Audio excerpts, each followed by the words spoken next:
एक बात बताओ, हनुमान जी ने समुद्र पार किया। सीरियसली? तुम्हें पता है समुद्र कितना बड़ा होता है? और तुम्हें पता भी है हनुमान जी कौन है? हाँ, लेकिन फिजिक्स नाम की भी कोई चीज होती है। हाँ, फिजिक्स होती है, लेकिन पहले यह तय कर लो कि तुम रामायण को लेबोरेटरी रिपोर्ट की तरह पढ़ रहे हो या एक दिव्य आख्यान की तरह। मतलब सवाल पूछते ही भक्तों को गुस्सा आ जाता है।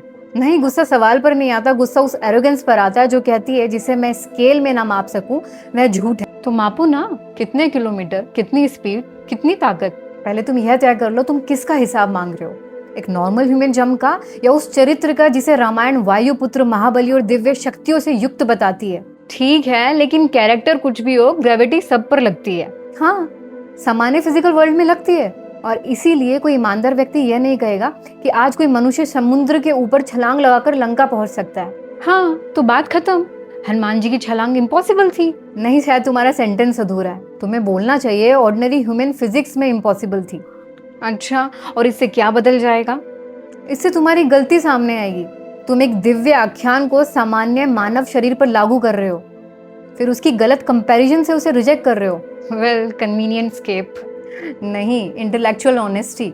कन्वीनियंट एस्केप तो यह है मुझे कन्वर्जन नहीं पता इसलिए कथा झूठी। अच्छा चलो, इसको लिटरल मिरेकल मान भी लिया, लेकिन जामवान ने मोटिवेशनल लेक्चर दिया और हनुमान जी उड़ गए।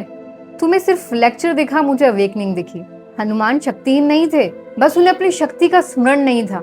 जामवान ने उनके भीतर कुछ नया नहीं डाला, उन्होंने उस शक्ति को जगाया जो पहले से वहां थी। सुंदरकांड की कथा में जामवान का प्रोत्साहन हनुमान को उनके सामर्थ्य और दायित्व का बोध कराता है। ये मोटिवेशनल कोट मत दो, आंसर दो। आंसर ही है, साइकोलॉजी इसे सेल्फ एफिकेसी कहती है, अपनी क्षमता पर विश्वास। लेकिन सेल्फ बिलीव से कोई समुद्र नहीं लांघता। नहीं, सेल्फ बिलीव तुम्हें पंख नहीं देता, लेकिन बिना सेल्फ बिलीव के तुम अपने पैरों पर भी नहीं खड़े हो सकते। तो जामवान साइकोलॉजिस्ट थे? नहीं, लेकिन हजारों साल पहले लिखी कथा में मनुष्य के मन की ऐसी समझ है जिसे आज साइकोलॉजी भी अलग शब्दों में समझाती है। और समुद्र क्या था?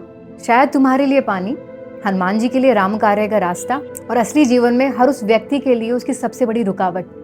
तो फिर उस छलांग का असली मतलब क्या है? श्रद्धा में दिव्य सामर्थ्य, मनोविज्ञान में डोरमेंट पोटेंशियल का जागना, जीवन में उस दिन की शुरुआत जब तुम अपनी कमजोरी को अपना परिचय मानना बंद कर देते हो।